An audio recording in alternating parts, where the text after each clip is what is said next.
Hello everybody, welcome to Longbangers. This is episode 54. I'm Matty. We've got a full house tonight. So first of all, John, joined by you. How are you? I'm doing not bad. Hi. I'm not going to say much because we've got someone much funnier than me back And on tonight. That person's Craig. Craig, how are you doing? Aye, not too bad. Just because you can see me doesn't mean to say that I'm fucking funny. Oh, well, that's true as well. And we're also delighted to welcome Brian back as well. Brian, how are you doing? Living the dream, gentlemen. How are you all? Jolly good. I'm really good. I've got a really good shot of your leg right now. You wearing shorts as well as the polo? That's not my leg, John.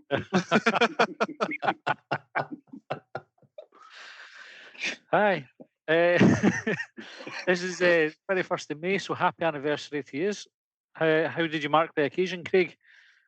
Watched the stream and wanked myself into oblivion. It was fucking class, eh? I just watched the stream, donated a wee bit of money, won fuck all at half-time, Hibs, standard. Aye. What about yourself? Today was it £2,000 or something on the Happy Hibby today. I wasn't that far away. I think I was only about 100 out for it. Closest I've ever been on a Happy Hibby draw. We marked the occasion, so we'd got a ticket and set up a WhatsApp group. So I'd gone to the game with my uncle and Josh and my dad. So we set up a wee WhatsApp group and all had a wee drink watching the game, which was good. John, what about you? How did you do it? I made a wee change. I never actually watched the game. I meant to get involved in the stream that Hibs were doing and buy the virtual pie and buy the virtual drink. I was actually a wee bit, I wouldn't say annoyed, but I saw that the virtual pie and that was at its usual price. Like there was no fucking lockdown discount. So I was like, no, fuck that. I'm not getting that. So one of my mates had messaged this morning and he was looking for us to share our favourite Scottish Cup winning YouTube videos. And listen, they're all brilliant. I'll not get tired of the number of different views that you see, the number of different faces, the sea of emotions that you can see in people. But there's one in particular that I love, and it's the one where it's taken from opposite Sir David Gray corner, and the entire crowd is silent, and all you hear is someone shouting "hit it," and then someone else goes "get in there," and it's just utter pandemonium afterwards. And I love watching that moment in particular because I have got zero recollection of the goal going in. Not because I was bevied. I think it was just because it was utter pandemonium, and it's just a complete blank in my memory. Well, what was good today was Hibs TV showed the whole pitch invasion and everything after it. That was the first time I'd seen it, and you didn't remember, or I didn't remember how long it took to get everybody off the pitch, to get the players back out, to get the cup. It took fucking ages, because every time you see, like if you watch the DVD or if there's a rerun on the TV or whatever, they go full time, see the players celebrate a wee bit, and then it cuts to them getting the cup because they didn't want to show any of the bother. But Hibs TV just let it run through, and it was fucking terrific. And one of the best bits about it was there was a couple of Rangers fans that were behind Cliff and Keith, and they were fizzing. I mean, they're shouting, "Scum, scum, scum!" And one of them shouts at Cliff at one point, "Have you got that on your cameras?" Oh, fuck off. It was quality. Anyway, Brian, what about you? I went to Home Bargains. What'd you get? Listen, you. we should probably do a separate show just called Brian's isolation purchases. If you wanted to go down that route, I mean, honestly, I've bought Allen keys. I've bought a hot tub. I don't know. I've just decided that I need that. I better get that, and then there it is, next day delivery. And I've went Raj, but no, I've believe it or not, I've actually not watched the game at all since we won it. And I was at the game and I was bevied, and I can barely remember, as John was saying. Funny enough, I can remember him scoring first, Stokes early doors. I remember celebrating that, but I have very little recollection of the game itself. And even though I actually won the Time for Heroes DVD through Hibs.net when they done the competition soon after the DVD was released, and I've watched the other disc, before the game, after the game, and all the interviews. I've watched that twice and cried my eyes out both times, but the actual game, never watched it back. And I don't know if it ever will, to be honest. That's worth it. I'll not tell you how it finishes. I felt like I was sweating through it. Like that's the first time I've watched it fully back, and it was as if it fucking weird. I felt like a right gimp. That wasn't because I was wanking, by the way. That was just because I was fucking. It felt like I was like, oh fuck, like, but you don't realise we battered them, Aye. For the majority of the game, we battered them, and how Stokesy missed about 3 fucking sitters, I think, from what I remember. For what I remember with Stokes, that is, we've discussed it before on previous podcasts. That is individually the best performance I've seen for a Hibs player in my entire life. I think I cannot remember another 90 minutes where one Hibs player has just been unplayable, literally unplayable. Tavernier must still have nightmares about him. Scary how good he was that day. Imagine what the score would have been if Stokes had had his shooting boots on that day as well. Because he's claffed a few. You see them and you think, like you say, Craig missed 3 sitters maybe. On another day, could have been a cricket score against them. The diving header, for example, that should have been. That was straight off the top of my head. That was the easiest one. Aye. He had a brilliant shot that obviously scudded the inside of the post.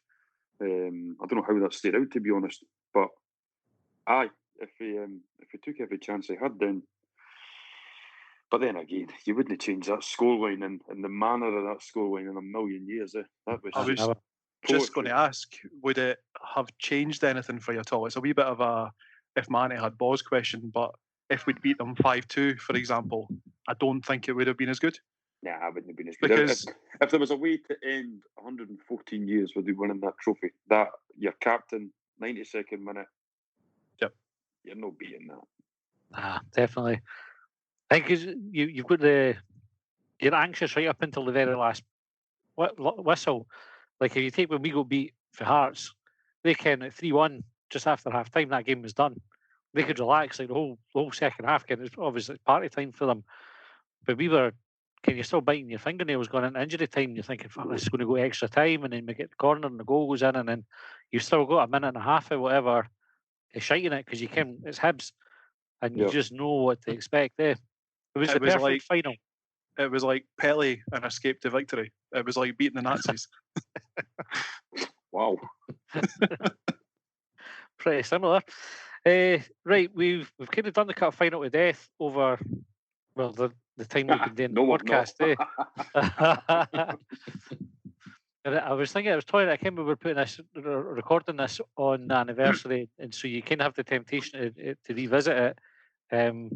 But I think we'll probably leave it there unless you want to kind of, we'll come back to it as the day goes or as the show goes on.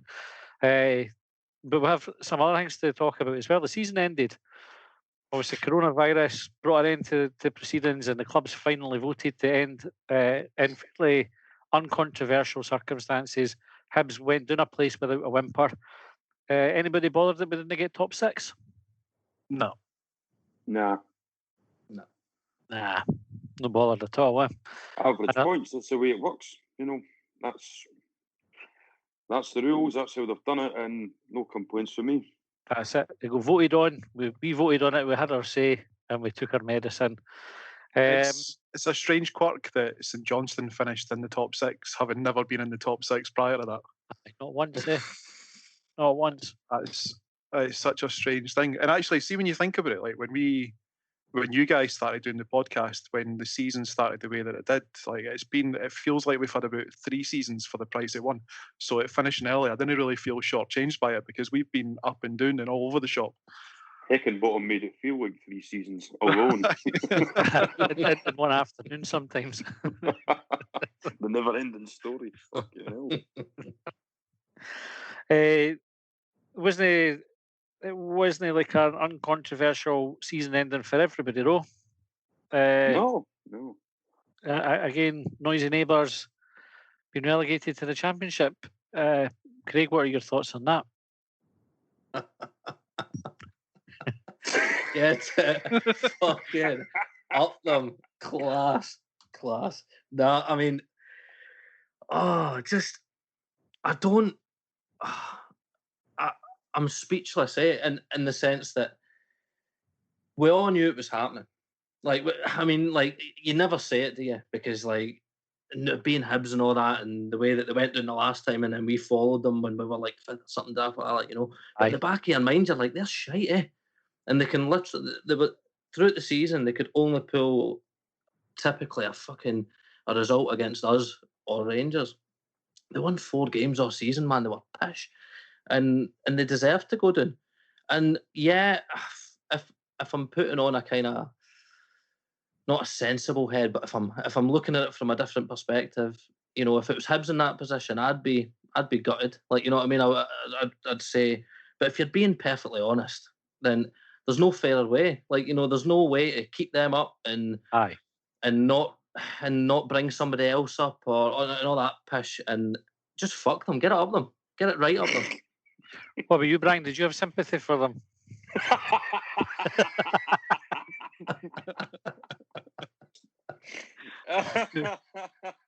I just know when the crying stops. When do they stop? You know what? All the permutations and the this, the that, and the everything else. I think the best way to sum it up, if it was St Mirren that finished 12th, would Hearts be as vocal and as fucking annoying in terms of pushing reconstruction and let's do this and let's do that? If the answer is no, which obviously it would be no, then they're acting in their own self-interest. Now I get that to a stage, but now it's getting to the point where somebody, even Neil Doncaster, just needs to listen, shut the fuck up. Just get on with it. It's done. And that's if it was St Mirren or Hamilton or whatever else, you would not hear a peep out of Hearts. If it was Hamilton that were doing there, you wouldn't hear for St Mirren or Hearts. That's the way it is. Stop putting on about it. Aye, it's unfair, but life's unfair. Hibs have went for 6th to 7th. We've lost out on whatever it'll be, 150 grand or whatever else. I don't know. And everybody else is losing out on the gate receipts and we're needing to hand money back and whatever else. There's no other way to do it. Do you want a 13-team league? And even if they do get reconstruction, and they made it say 14 teams, for example, I would still stick Hearts down. Surely Dundee and Inverness, Cali Thistle can say, well, hold on a minute here. Aye. We deserve to go up in that case just as much as they deserve to go down. Just, you know what? It's hard. It sucks. But I'm sorry. If you went to Love Street and beat St Mirren on the last game of the season, if you like, you wouldn't hear a peep out of them. You'd hear nothing. Just accept it for once in your life with good grace. And maybe when you're down there, you'll get a wee bit of humility. And Anne Budge, I'm sorry, it is lockdown now. She needs to be shielding without Wi-Fi. Take it away from her. I think you make a great point, though. See if they'd have came out and they were going at the same angle, like, it's unfair and all that pish. But see if they'd have just been open and honest for the beginning and just says, listen, we're getting shafted here, and we're trying to stick up for ourselves. I think maybe the outcome wouldn't have been any different, but people might have had that little bit more respect, and maybe the conversations behind league reconstruction. You'd have that understanding. But it's this. I'm fucking fed up of hearing all these different clubs, especially them, talking about the greater good of Scottish football and fucking we're looking after fucking Partick Thistle and all that. No, you're not. You're looking after yourself. Just admit it. Just don't bullshit us. She's basically tried. I mean, she's made an arse of it. There's no two ways about it. And Budges. She's I'll jump into bed with him, but then I'm pissing him off. So what I'll do is tomorrow I'll jump into bed with him, and then I'll piss the other one off. And it's like she's outside Tynecastle Stadium lifting up that wee tartan skirt of hers to every single other club member that's gone past. And you'll do. She's pissed off that many people. She doesn't ken. She's got no idea who she's friends with now. And I think everybody else has got a bit fed up here. And how the media, the tabloids are still punting her as some kind of astute businesswoman. It's mental. Your £12 million stand. There's now £24 million. You've given over £6.5 million to your brother, who's a Hibby, who's probably using some of that money to sponsor Hibs players and Hibs functions and whatever. You've sacked a manager who was a director of football, but then he was a manager, but you've allowed him to stay on and then show the new guy around, even though he's been sacked, and then still have him sacked, but then put him in charge of the medical department when he couldn't even spell stethoscope. And then you've got the wee creepy, hairy assistant manager who's working for home, a coach working for home. How does that work? And they're still on the payroll. See, to be fair, he got a head start on the rest of us, didn't he, for that?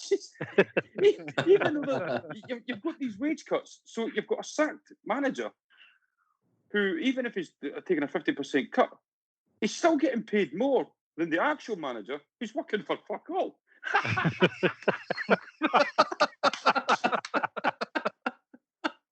If they didn't exist, I would have to invent them. So, in answer to your question, in a long roundabout way, no, I do not have sympathy for them.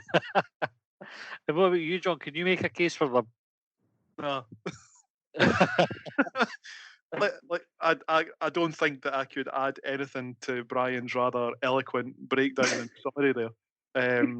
It is shit, and as Craig said, you can talk about doing things for the greater good of Scottish football and blah blah blah, but we know the real reason behind it. Like it's so transparent what it is that they're trying to do. Unfortunately, maybe it's the sort of the cynic in me or the pessimist. I'm not sure which, but I've got a feeling that as much as they've been relegated now, and I'm sure I've said to you guys privately that unless we start a new season and they're a league below Hibs, I still think that something will happen where something will happen where they will end up in the same league as us again. But who? Like, they keep talking about this fucking legal action that they're going to take, and Neil Doncaster's came out and said, "Oh, you know, it'll be all the other 41 clubs that lose out if they do take legal." Who are they taking legal advice off of? That ex-fucking chairman, that clown. You know what I mean? Like, I mean, I don't understand it. I mean, I'm not going to profess to be any sort of fucking like lawyer or that. I don't understand it, right? But they've voted, right? They've already voted and decided and said, "Yeah, I'm happy with this." Put pen to paper, but then they're going to take it to court and say, "No, I'm not happy with what I signed for." It's like when you play heads or tails against somebody and you say best of 3, and then you lose and you say, no, best of 5. Aye. How far did we kick this can down the street before they say, I will just get up. Sorry for wasting your time. Do you know the thing that amazes me as well, right? See if you follow. Do you follow any of those that terrace podcast or whatever it is? The guys on the telly. There's a few jambos in there, and they write for the Edinburgh Evening News, I think. Aye. And obviously they're jambos and that, like, you know, and the support the club and that. But like the majority, they seem to me like the level-headed jambos at a lot of them. And from what I've seen of them on Twitter, they seem to be saying, "Aye, listen, I'm devastated in that, but we do kind of deserve to go because we were shy." And they keep taking it back to games. And I think that Joel Sked wrote an article, and he was like, "This started, 3-4 years ago." Aye. And you know, but they're just fucking shite. Fuck them off. Just get it done. This is the date the league starting. Fuck them at the fucking corporate. Just fuck them. Fuck them. Aye. Does my head in, man. It didn't matter which way you cut the stats as well. You could use any metric that you want. Hearts were bottom by a distance. Did you see that? Did you see that? There was a Hearts fan. I heard about it last week, and he was obviously he was absolutely out of his mind. And he says, "What we need to do is go back to make it fair. Is go back to the league standings when we played 22 games. So everybody had played each other home, everybody played each other away. That's the fairest way to do it." So somebody's obviously thought, "That's a good idea. I'll check the league tables." They were still bottom by 4 points.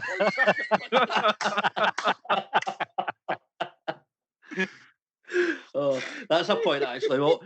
What's been your favourite thing about that? I mean, obviously they're going down and it's class, like, but I think my favourite thing that I've seen is that fucking what's it? Is it the Jambo Kickback Meltdown or whatever it is on Twitter? And they post like what they've been saying on their forum and that.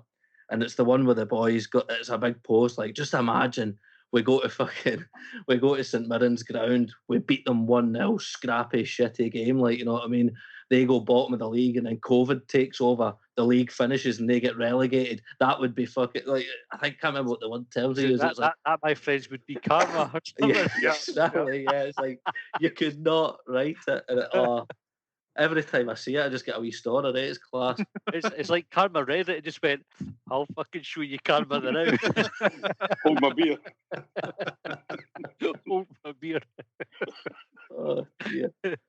But I liked Leslie Deans when he was on the radio because he was a bit green.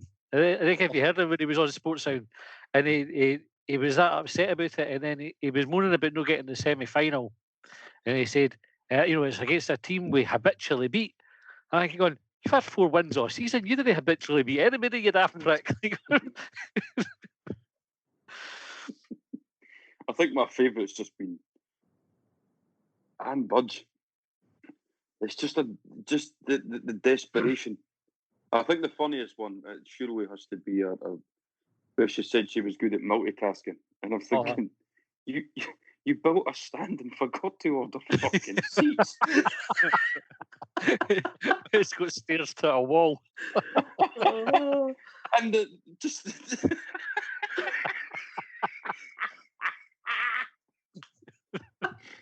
even you could tell when she was requiring snookers, and then she'd come on the radio or something, and her argument was, but you know, we've spent shitloads of money to get out of relegation. It's not fair.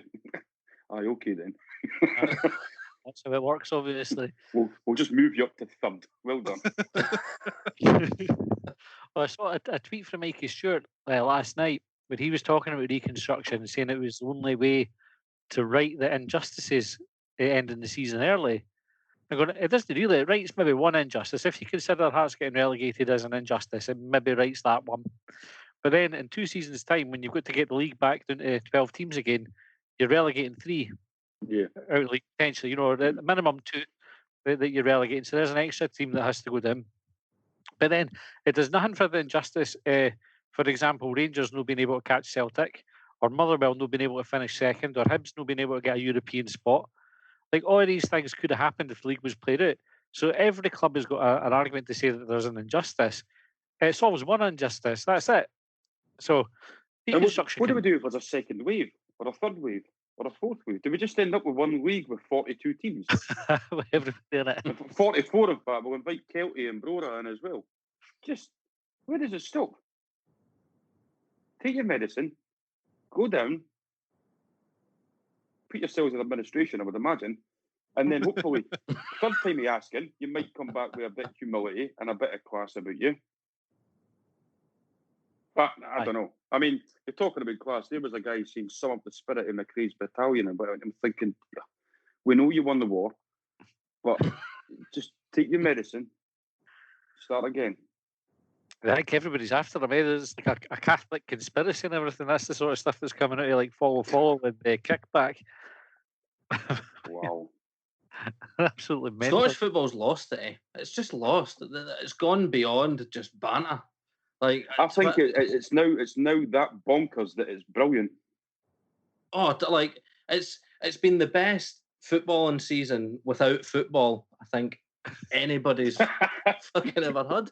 But like, you know that the way like some fans always are, and they always will be, and that's just because we're fans, and you know we'll take stories to heart that are obviously bullshit, and you know, you read things and you might say, oh, I don't believe that, but in the back of your head, you think it and you and your mates are talking about it. That's just the way fans are, eh?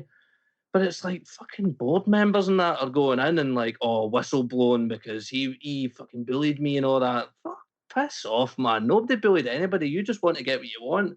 All of a sudden, that fucking legal case against Rangers entering the fucking Europa League or whatever it was in 2011-12 suddenly disappears after 8 years. Like, you know, just fuck off, man. And the thing about it is as well that makes me laugh is they're like, it's the SPFL against the clubs. The SPFL is the fucking clubs. You know what I mean? Doncaster's just the guy at the top that's meant to be controlling it and doing making a pretty bad market. I mean, don't get me wrong. I always thought Doncaster was a bit of a wanker, but listening to him on the radio and that, he shot everybody down, and he was like, "Listen, this is just the way it is. I mean, it is unfair. Don't get me wrong. I think the way that they went about releasing fucking votes prior to the vote being in, and that's no help to anything. Like, they fucked it. But see with that though, right? Well, what would have helped Scottish football no look as stupid is if we had pundits that understood what folk were saying to them. Because you listen to Sports Sound, and they're fucking morons, right? That's maybe like a bit harsh on some of them. They're not idiots, but they had Doncaster on, and he was explaining about the payments that had gone out to the clubs. Because you got Mikey Stewart saying, "Why can you not just get them like advance the placings?" And he said, "Well, we did. We paid it up to the most anybody could earn without knowing where they'd actually finish in the league. So all that money's been paid out. It's only a tiny bit that's left." And then Tom English pipes up and says, "Why could you not get them loans?" But we didn't get them. We've explained that you're not allowed to get them loans in the rules. You did it before. No, we didn't. That was an advance, the money they were due, so on. And you've got them trying to get their head around it, and you can tell not one of them has got a clue what's actually being said. And then you get Willie Miller coming on, and he's like, his mind's blown. Him and Billy Dodds are like, fuck, they just say words because they feel they have to say something. But it's like somebody's just came out, there's a crayon and a bit of paper. You just colour it in and try and say something that sounds a bit like what other folk are saying when it's your turn.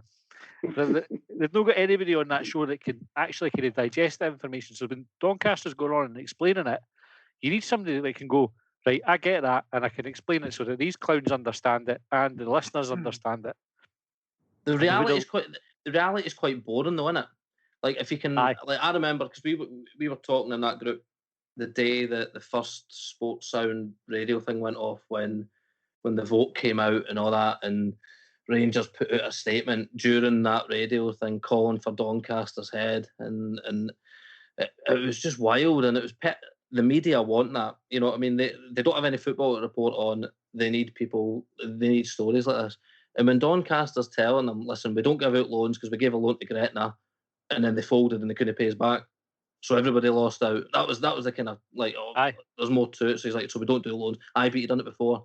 I think at one point they were like, oh, you done it before, you done it for this team or whatever. But that was pre-Gretna.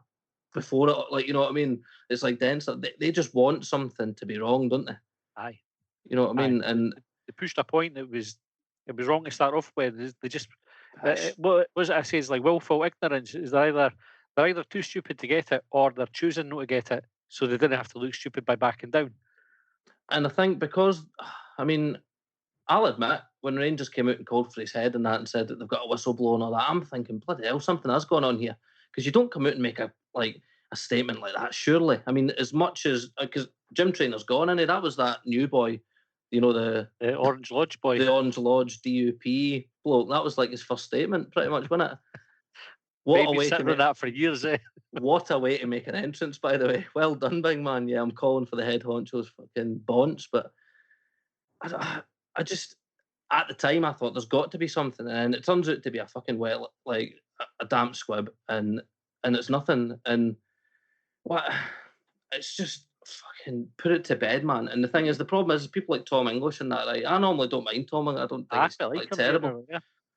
But he backed the wrong horse. Fair is he pumping on Bud? There's a good possibility now. Aye. From the sounds of it, because he's one of these ones that's calling her the fucking, she's a top businesswoman and all that, and she can't fucking, it's unfolding before your eyes. Her, but she forgot to order condoms. She gave them to her brother. Well, to be fair, he has shafted her to the tune of £6.5 million. So that's an expensive ride. Is Levine still on the payroll there? Is it the end of this month that he finishes up? End of this month. Because he not only has been getting paid more than Stendhal, then he's also outlasted him. Because Stendhal's agent said that his contract's no longer valid because they're not in the Premier League. Yep. Oh, mind you, if they employ somebody within the next week or so, he can show them around Tynecastle as well. Obviously, with keeping the 2 metre gap. But you'll get him on a wee Zoom meeting and do them as long as they've brought a torch, because I don't think the lights will be on. No. We'll try to save their leg, but you want some questions for listeners? Aye. Oh yeah. Right. First one, Greg Massey. How funny is it Hearts basically got relegated because someone in China ate a bat? Hey, John, on a scale of 1 to 15. 15. 15. 15. It's what is it? I was going A to say bat, it's like a wee thing that flaps no, about. fuck off. This is the content I come on here for. I was going to say it's like the butterfly effect. Like how the fuck did something in China ever affect Scottish football? Like it almost feels like a Scottish football written or a banter chapter that your football team has been relegated because someone in a far-flung country has eaten a bat, and it's fucking true. All right, favourite championship grounds from a non-Hibs fan. That was for Robbie Weir. Favourite championship, and were we including Tynecastle in that? That was a good one. I was talking to someone about this recently, and we were talking about like it was a Jambo I was speaking to, and he was talking about championship grounds and some of the ones that he enjoys, and looking forward to getting away for like the usual Premiership grounds that he sees. Now, I completely agreed with him. Like I really enjoyed going to like Capello. I called it a beautiful shithole, and I wasn't being dismissive of it because I do like shithole grounds. I do like the quirky wee out of the place grounds that the ones that aren't identical sort of Bill Bar construction grounds. The ones that have got crumbling steps, they've still got the barriers up for the terracing. They still serve homemade soup and iron brew out of 2 litre juice bottles into styrofoam cups. I love that shit. And that's why like when Hibs went down, like it's shite for Hibs to be relegated and blah blah blah. But like the opportunity to go to these grounds regularly was one that I couldn't pass up. So I made so many away games when Hibs were doing it. It was brilliant. So I'm going to put Capello at the top of my list because it's Capello, Starts Park, because they're kind of similar in terms of being oddly shaped and just a bit bizarre. Aye. It's still sort of like right sort of heart of the community kind of clubs, if you like. I quite like East End Park, that's because it's walking distance. So, what about you, Brian? You got a favourite? Nope. No. Fuck the championship, full of daubers. Beneath us.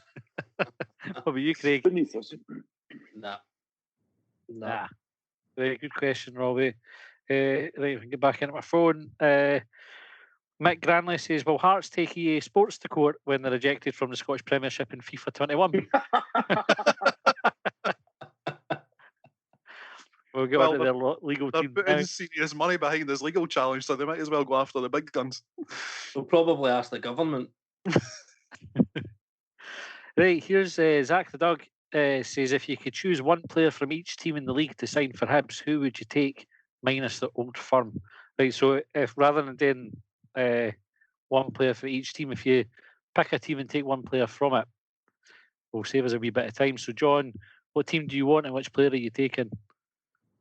Can I go Cosgrove for Aberdeen? No. You can. Brian, what were you?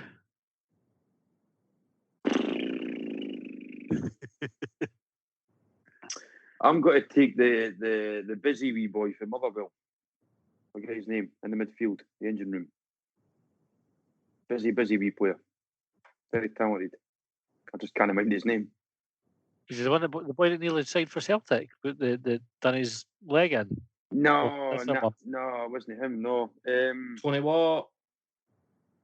Nah, Tony Watt's shite. Nobody's signing him. He's out. I can't mind his name. Davy Ballwinner. Davy Ball. He's in Motherwell's midfield. He's a neat and tidy wee player. Gets about the park. I can't mind half the names. I'm rubbish. I don't know what memory for it. See, when you were wee, I think it was when you had the Panini stickers. You kept to count all the players that were in all the teams, because you count who you needed and who you had. But there's only one name for one team that we need to be thinking. Obika. Aye. For St Mirren. 100%. Marvin Bartley, Livingston. Aye. Oh, better. Good show. Obika, Lyndon Dykes, aye. He's another one for Livy, isn't he?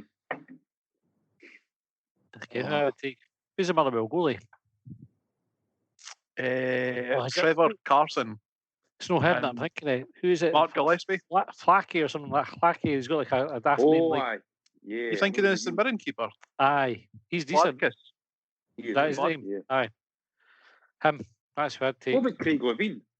I'd imagine he'll be registered as a player at Hearts as well. He's got every other job there, so He's you could just definitely not take him registered. for comedy value. Do you think Levine will go down with the same sort of status as Albert Kidd for what he did to Hearts? I mean, if you think about the state that he's left them in, I mean, he's taken a club that was, to all intents and purposes, flying. If you think they were stormed out the Championship, sitting second in the league, Nielsen goes, and who did they bring in? Fucking Cathro. And that was Levine. That was Levine's. It's been downhill for them since then. Hilariously downhill for them since then. I reckon Levine's up there with Albert Kidd. Because He was part of that story as well, though, wasn't he? He was part of the Albert Kidd story as well, wasn't he? Because didn't he take the day off? Aye. He did. He unfortunately destroyed a Dens Park toilet. Spent the day in the Dundee Cassie. Right, I next. admire that. He spent 40 years going out his way to avoid having to buy Brasso. I love that. That's dedication. Maybe just has a living room that's no got space for a wee trophy cabinet. Eh? Aye, that's. Don't you dare bring that home, Craig. Don't worry, I'll find a way. Did they quite cook that chicken properly?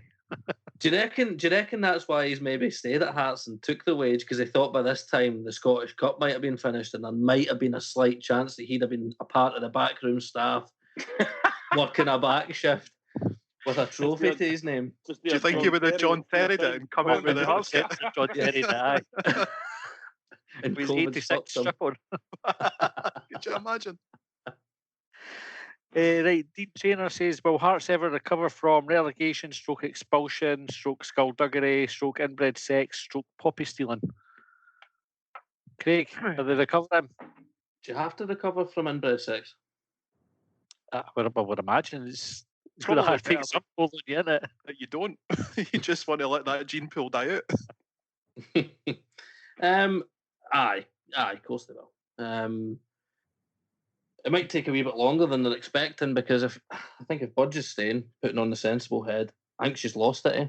And to put it in a kind of football and managerial sense, she looks to me like the person that's lost her dressing room. Like, you know, she's not really got the fans behind her. The only people she's got behind her are the media, which isn't a good thing. Oh. And Tom English, I think he's behind it, certainly. In many ways. Well, but nah, I think she'll have to go. Really, I think she's focusing too much on trying to save face from this kind of relegation scandal than getting ready for the next season. Stendel's in Germany. What fuck knows if he's going to be there? Does she know who the next manager's going to be? I mean, I think I can see Stendhal going, and they'll bring in somebody that knows Hearts, knows the club, knows that, like, you know what I mean. They'll bring in somebody that knows what they're doing, and they'll fight in that league. But it's not going to be easy. It's a difficult league. Eh? Aye, you know what I mean. And I just hope they stayed in there for just at least two seasons will do me, like, you know, just to have another wee laugh. Has there ever been a time with Hibs, with Hearts, where Hibs fans have wanted the Hearts owner, manager, and director of football all to stay? Cathro. I think Cathro was probably the only other time. Yeah. Well, there must have been that's some just sums bonkers him ones up. with Romanoff. Oh, Christ. Eddie Malafield. I love that guy. Aye. He could have stayed. Just for his interviews. In fact, Cathro could have stayed just for his interviews. Oh, well. Situation. What situation? What situation? We just have to beat them again. No, again, because you'll beat them, if Fanny. No, you just drew with him, you fucking... See, the issue here, if they get Stendhal to stay, the issue that they might have in the Championship is he's all about the press.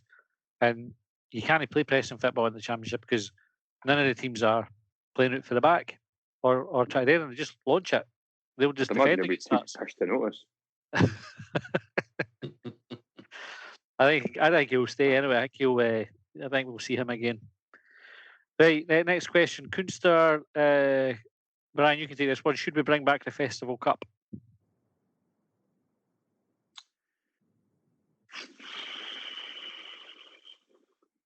Nah, fuck them.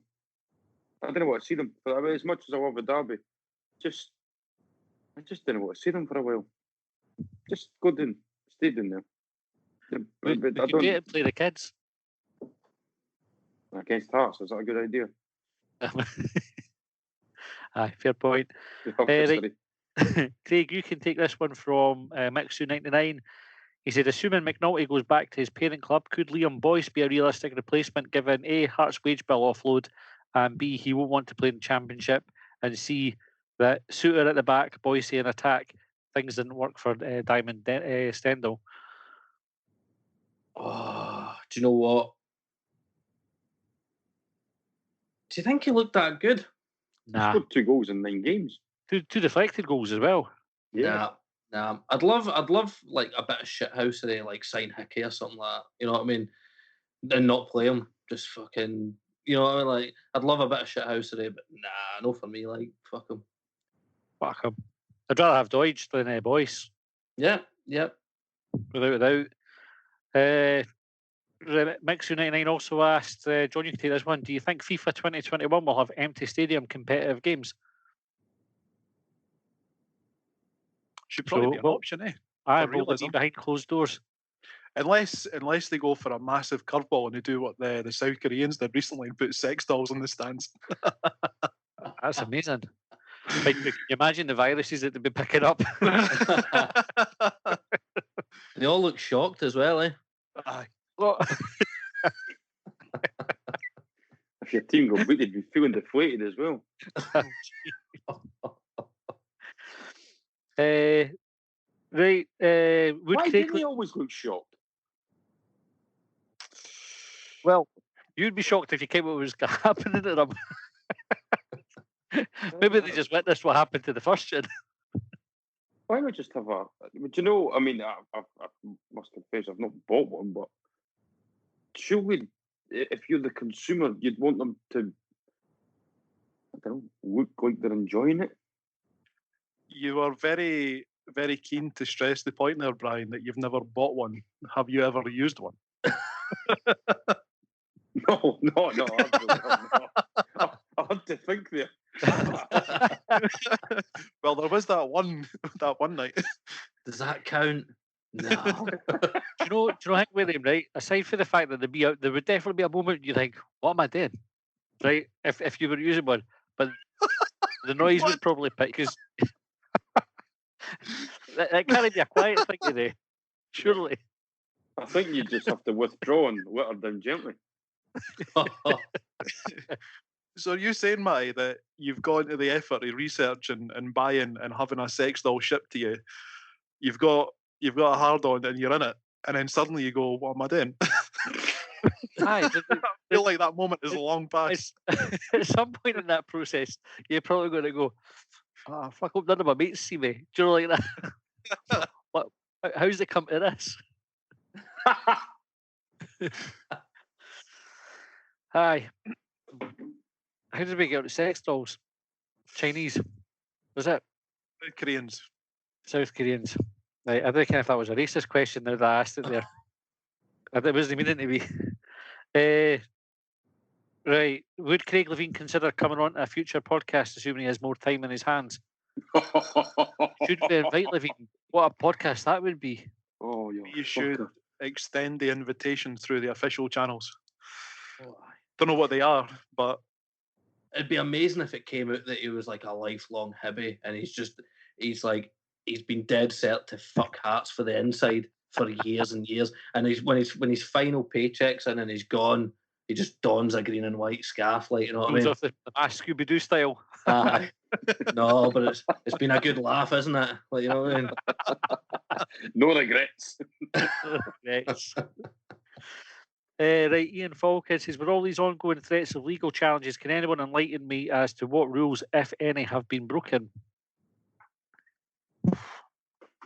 This is one of the things that's kind of pickled my brain like reading about this stuff. They talk about like it being a members association and there'll be a rule book and God knows what else. Like, how big is this rule book? And has it got anything in there about a bloody pandemic shutting down the world? Like, maybe there's not been a rule broken, maybe there has been, but let's look at it pragmatically here. Like, we're not living in normal times. Do you think, right, that the SPFL, who have a legal team there, haven't they thought about this? This is the bit I get it. Is that surely if they're going, by the way, we could do this, but if we do it, it's going to totally fuck us if somebody just decides to take us to court. Surely their lawyers went and said, it's safe, go and do it.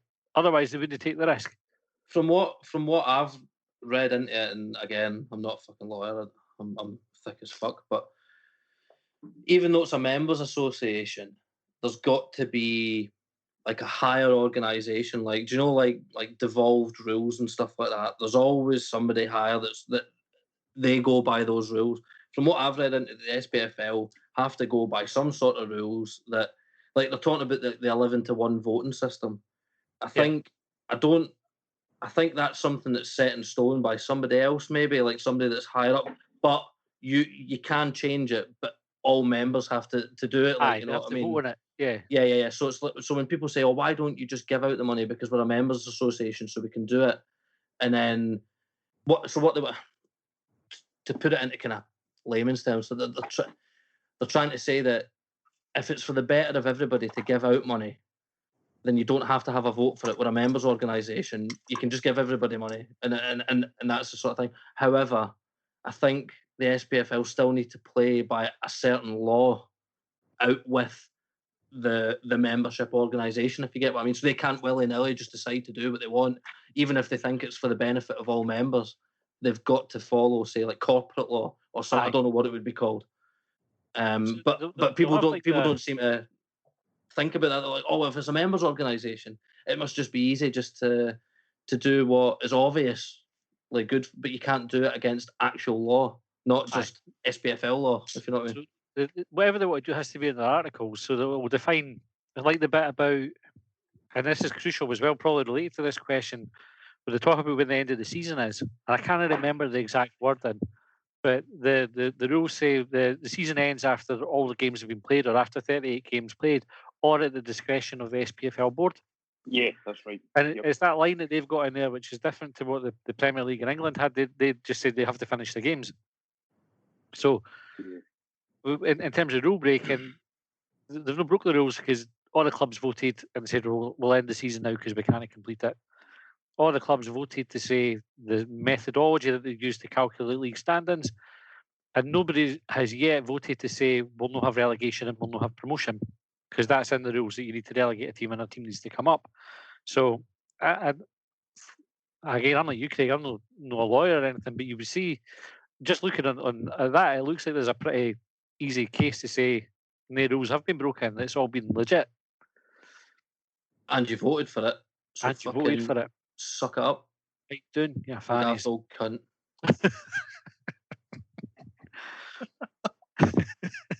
Wow.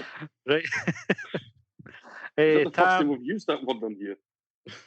No, it's definitely come up before. Not very often, but we've definitely said it. Definitely. Marvin Bartley. Well, you have talked about fingering Susan Boyle, for Christ's sake. I think one word.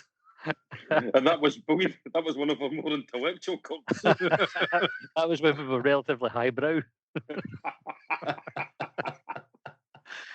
Right, Tam's question was, hypothetically speaking, if next season is played behind closed doors, would our season tickets still be valid for when football is played before crowds, or would we be asked to buy new ones? No idea. Oh, no. 15. 15. I reckon they probably have to. It depends what they were doing with the players, because they use the season ticket money to pay the players. So if you had a season where all the money was spent, you would have to go back to the fans and ask them to buy again, wouldn't you? Thinking how well that would go down, though. I think they'd try and find a way. Like, did you just get the email on that? Like, they're trying to get fans that don't give their season tickets back or claim money back or whatever. They're trying to get them to do, like, you can come to the training ground safely and watch them train and do stuff like that. The thing is, the team like from today and that, like the virtual kiosk and the virtual tickets and all that Hibs, I don't know if any other teams are doing it, but Hibs seem to be kind of in the forefront yet again, doing the right things and all right, trying to take money off people, but they have to because it's a business and they have to pay. But they're doing it in the right way, like, you know, and they're giving fans stuff. So I think that Ron Gordon and that and all the team in the background, they'll be all over like what if, because it's not like it's never going to happen. Like if you'd have told them a year ago, oh, by the way, we're going to have a pandemic and nobody can play football and nobody can come watch it and all that, you'd have been told to fucking get in your bike. But because there's a chance, as you say, like second wave, third wave, and that they'll be thinking about that, like, you know. Aye. I think Hibs will have a contingency for everything, to be honest. And I'm not just saying that because I'm a Hibby. I think the way they have been, the way they are run, and the way they have been run. And I think we're on Gordon. He's obviously not been as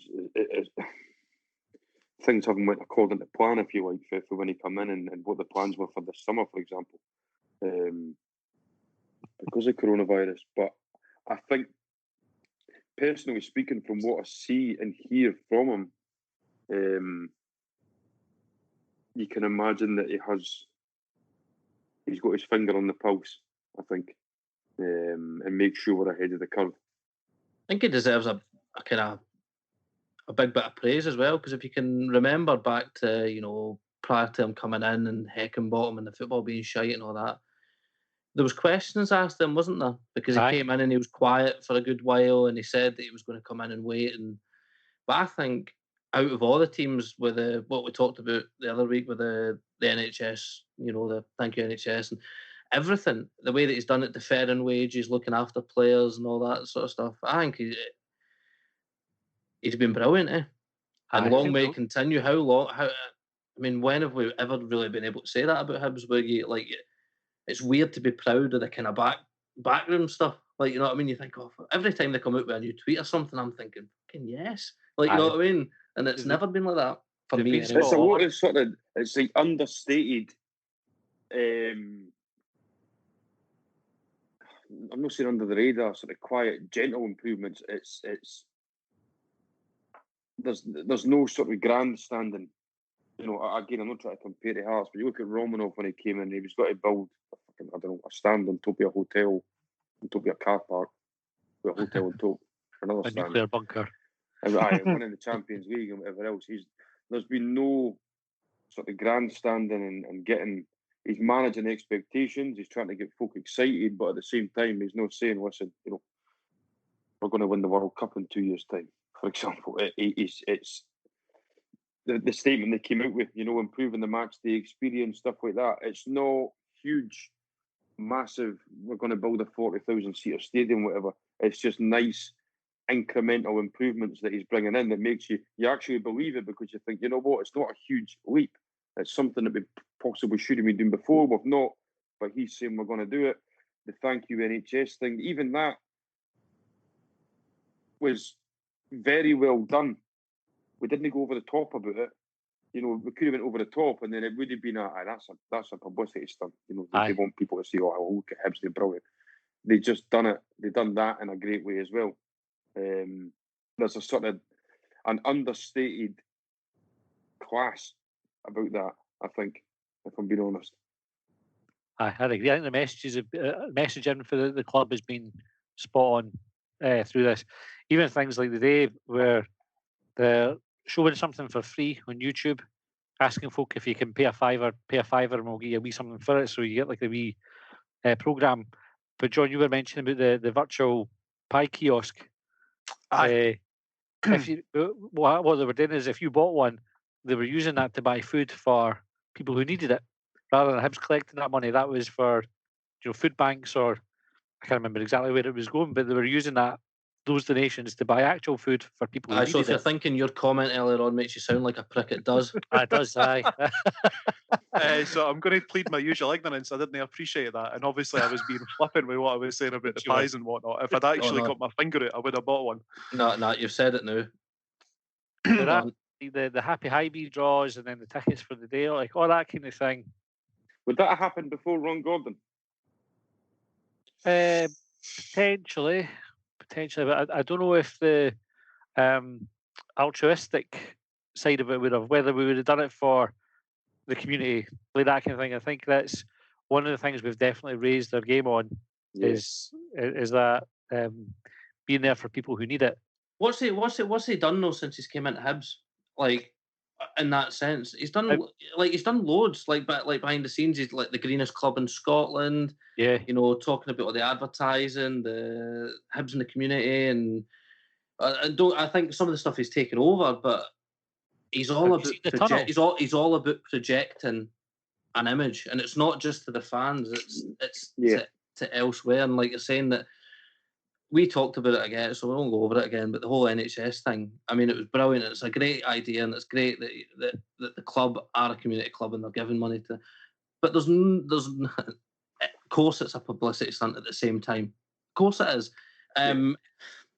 Maybe the club never thought of it because it came for the fans, and it was the fans that wanted to do it. And that again, that shows like that kind of interaction where the club are now actually taking fan. And we were talking about the other day. We filled out that questionnaire that we got sent out. Like, you know, he wants to project an image of a club to the fans, to the city, to the country, and to the world, basically, isn't he? And in his eyes, that's where he says. At the end of the day, that's what he says. I'm going to sees where he's going to get more money. Aye, and it seems it's working for me at least anyway. Because everything that they come out with now, I'm buying into it. I'm thinking, class. This is brilliant. And when you think about it before, we used to say it under Petrie. It was just a give us your money. You know, no matter which way they tried to dress it up, it was a give us your money. We need your money. Keep doing this. We know we're shite, but come buy a season ticket. Now.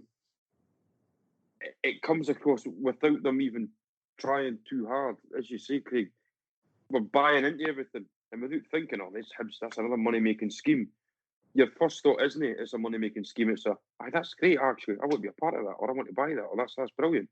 And I know I'm trying to think of another word. I keep using the word understated, but they're just going about things. They're going about things in a nice, quiet way, but everybody's buying into it, even the non-Hibs fans with a thank you NHS. You look at the exposure that's got. They've not milked it to the extent that other clubs would have maybe milked it.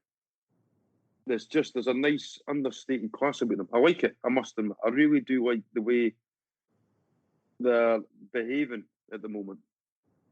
I don't know if you saw, there was somebody put it on Hibsnet. There's like a graphic designer, somebody who's been involved in the design of the kits and the rebranding of the stadium and stuff like that. And he'd published on his Facebook page, I think somebody linked it, and you can see all the stuff going on at the stadium. And one of the things that they did, what was one of the last games that we saw at Easter Road, was Inverness. We played Inverness in excuse me, was Inverness in the Cup, and it was an evening game, and they had the green tunnel. I don't know if you noticed it in the TV footage. I was at the game. So funnily enough, I'd been in the tunnel because I was doing a presentation. Oh, you were doing the old FaceTime thing, weren't you? So we went to die for Hibsnet. We were giving them money, and I'd actually been in the tunnel and gone back up, and noticed that Jane had texted me and said, "Oh, what about the green tunnel?" And I was, "Aye, that's good, eh?" Didn't know the chemistry she was talking about. And then when I watched the game back in the footage, and it was like fucking neon lights and everything, it looked well smart. I think that's the kind of thing that we will see as well. A little bit less on the kind of community thing, but just that making the place look a bit more spectacular. Yeah. Right, how did we get on the wrong Gordon? That might have been my fault. Doesn't matter. We were talking about asking for season tickets. Right, next question. David McNiven, will the Lothians derby versus Livy be a good substitute? Nope. No. Right, No, next one. I would pay not to watch that. Expulsion versus relegation. What are the fundamental differences? That was for Dave O'Rourke. Abernethy biscuit winning David O'Rourke. I've not had one of them for fucking ages. I need to change that. I've never had one. What? Never had You've one. never had an Abernethy biscuit? No. And all this I'll time buy I've them. been on the podcast, you've not had an Abernethy biscuit? No. I'll get them next time on Aldi's or Tesco's if I see them. I'll pick them up. Expulsion, relegation. Well, one's the truth and one's a lie. Expulsion's like when you didn't want to admit what's happened to you. Like, no, I've not been dumped. We've just It's a We're on a break. We're on a break. Mutual. mutual uncoupling or something. No, Timothy, I've not shat myself. I've just had an expulsion in my pants. Is expulsion know what you paint your skirting boards with? You don't Did that definitely. bird just KB you? No, she expelled me. Right, Hibs, Alan, with Levine leaving Hearts, should they hold a third testimonial for him? A serial loser that lost against Coventry 5-1 and Hibs 1-0 in both testimonials so far. A crowd of 3,500 turned out versus Coventry. I didn't think we played Levine in his testimonial. They certainly saying that we beat him. It must have been the only time we've beat him, apart from the natural order one. Oh, man. A third testimonial. Celebrating 30 years of winning. Fuck all. What we'll do, Including Craig, is your previous 2 testimonials. Imagine, I've said this before. If you're imagine 40 years in one career where it doesn't matter what career you're in, you want to be a success. Now, football's a particular career. Success is winning things. 40 years of winning nothing. That's splendid, eh? that must be a record of some sort. Aye. To be. That's a pub quiz question, that, innit, in about 20 years' time. What footballer in 50 years won nothing? Which Yes, footballer, he's still at the boy, club. child magician, child wizard? Was he part of their 10 and 6s squad? Mind how they used to have that on their website as one of their accolades, one of their honours. I doubt it. I think I think he might have been, believe it or not. I think Would that be I'm sure the funnier? Hearts fans threw that back at me. Would that be funnier if Levine's only medal was 10 and 6s than Yes. having no medals at all? Like Yeah. Rangers only having a Petrofat Cup. Yeah. There should be an honorary award for him. Just if he wasn't in that team, just give him the medal. It's probably one where he would deny it. Like, what you talking about, Craig? You have got a medal. No, I've no, but you won the 10 and 6s that time. For fuck's sake, shut up. It's all a laugh, isn't it? So, right, JC asked, a packet of plain crisps, do you add vinegar or tomato sauce? I was confused by this question. Is this a practice that I'm totally unaware of, where people add condiments to their crisps? I've never done that.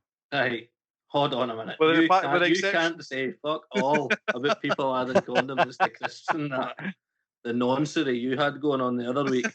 Not a chance. I still What was say a morning roll with cheese and onion squares and salad cream on it. You've never tasted anything like it. Brian, I'll try that if you try a peanut butter and brown sauce piece. Nah, don't like peanuts, don't like butter. Not having it. It's not the same. It's not I like know, you just. I know, John, but the words are there, and that makes me think it is.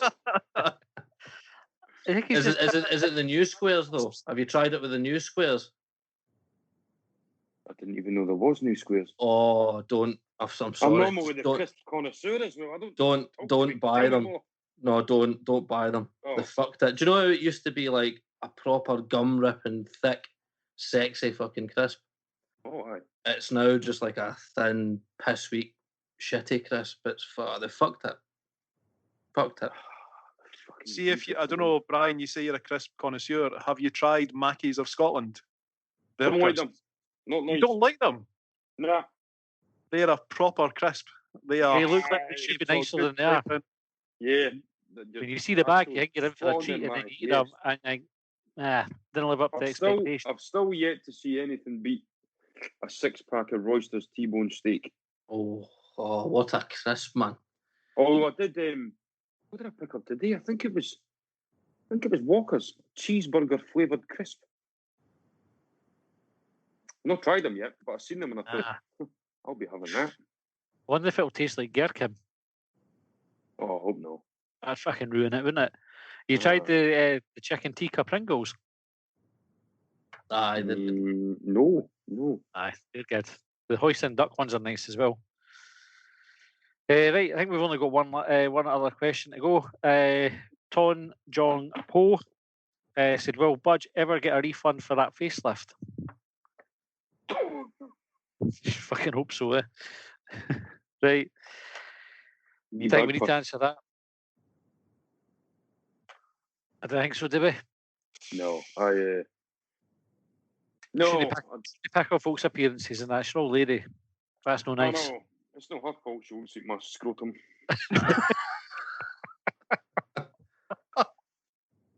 That's a wee bit unfair in your pods, that, innit?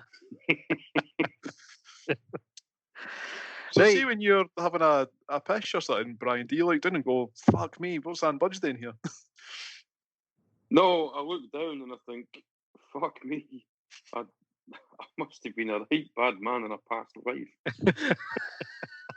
Or when God was handing out the big wallopers, I take it I was, of course, being the gentleman and just holding the door open for everybody. Life is a cruel mistress, John. Right, guys. Well, I think that about wraps it up for the night on that ball bag bombshell. That was just end on my penis, Matthew. I think I'm going to go with that. To be fair, it's where a lot of stuff ends, isn't it? Aye. we've all been there, but we've never been there. None of us have been there. You speak for yourself. Right, it's been an absolute pleasure having you on. Thanks everybody for listening, and they come in the next podcast will come. I don't know when we'll next have something to talk about because COVID's fucked it for everybody, haven't they? So we'll leave it there. Thanks for listening, and we'll no doubt see you at some point in the future.